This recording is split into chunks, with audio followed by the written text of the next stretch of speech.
This video is going to continue Chapter 10 of Geometry. It's going to cover 10.7 to 10.9. By the end of this video, you should know how to use the distance formula, how to find the equation of a circle, and how circles relate to the Pythagorean theorem. So the first thing we're going to cover is the distance formula. And the reason the distance formula is in this chapter is because it's really a form of the Pythagorean theorem. So if we rearrange this a little bit, if we put the square root, if we square both sides, getting rid of the square root, then we end up with this. And now you can already see this is sort of taking shape.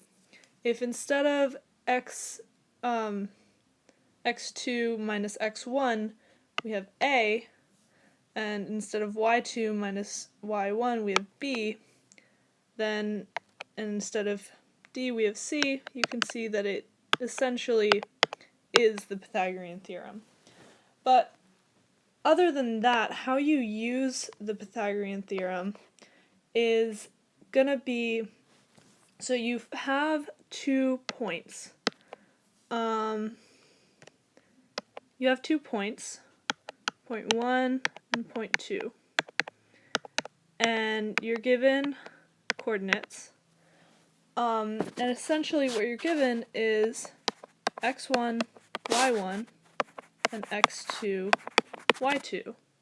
And then these just go directly into your distance formula. What you're finding is the difference between the x-coordinates of the 2 points squared plus the distance between the y-coordinates of the 2 points squared. So to visualize this, we can draw some coordinates, and if we're given, for example, 0, 3, and 4, 1 as our points, so first we're going to go up 3, that's our first point, we're going to go over 4, and up 1, that's our second point. So you can see finding the difference between the x values is essentially like drawing a line like this. Finding the difference between the y values is essentially like finding a line like this. And then essentially you're just finding the hypotenuse of this right triangle you just created. That's how the distance formula works. Now we're moving on to the equation of a circle. So the equation of a circle is in this form, x minus h squared plus y minus k squared equals r squared. So, h and k are some new letters you probably haven't seen before. H and k are going to be the coordinates of the center of your circle. And they're always subtracted. So if you end up with a negative center, you're going to add them because 2 negatives make a positive. And then r is going to be the value of your radius. So yeah, that's your equation of a circle. It can also be put in another form if you divide both terms by r squared and then you set it equal to 1. So if we're given the center of a circle at 0, 2, and we're given radius equals 5, then we can easily find the equation of a circle.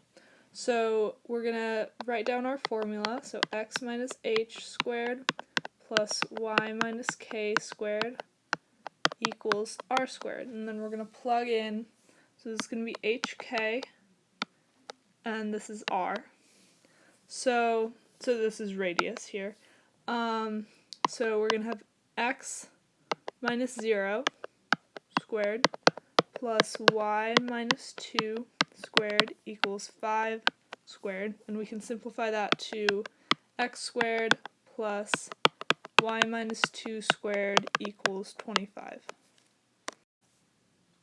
So we covered this in an earlier chapter, but it's relevant again now. So a tangent to a circle is perpendicular to the radius drawn to the point of tangency.